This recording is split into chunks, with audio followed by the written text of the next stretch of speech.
मैं राव रवसर साहब, पड़ी जब सत्ता विपक्ष एक होता है तब समझो राजा ईमानदार है असं आचार्य चाणक्य यांचं वाक्य आशिष शेलारांनी ट्विट केलं.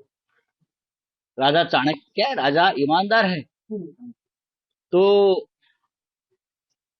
एक हुकुमशाह को निकालने के लिए सब लोग एक साथ आते हैं और वो क्या होता है अपने सब जगह पे देखा है, नेपाल में देखा है, नेपाल का राजा भी ईमानदार था, आपको मालूम है ना?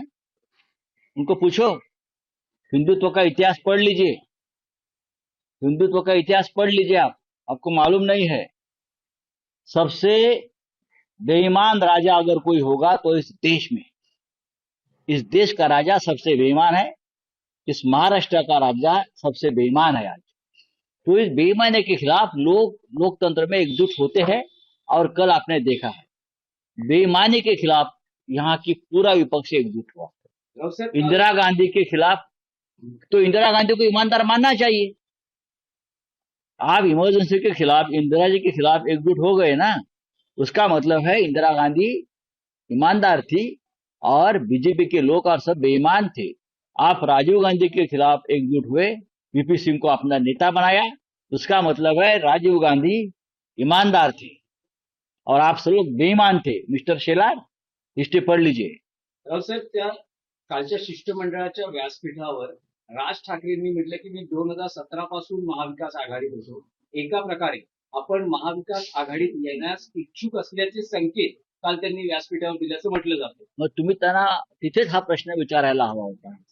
त्यांना विचारलं की 2019 ला महाविकास आघाडी आहे. असं आहे की राज ठाकरे हे त्यांच्या पक्षाची भूमिका स्वतः मांडणारे समर्थ आहेत किंवा त्यांचे जे लोक आहेत ते समर्थ आहेत। काल राज ठाकरे महाविकास आघाडीच्या बाहेरून आलेले एक नेते होते, कारण हा शिष्टमंडळाचा जो कार्यक्रम आहे सर्व पक्षीय होता आणि सगळे आमंत्रित होते, त्यात राज ठाकरे साहेब स्वतः होते।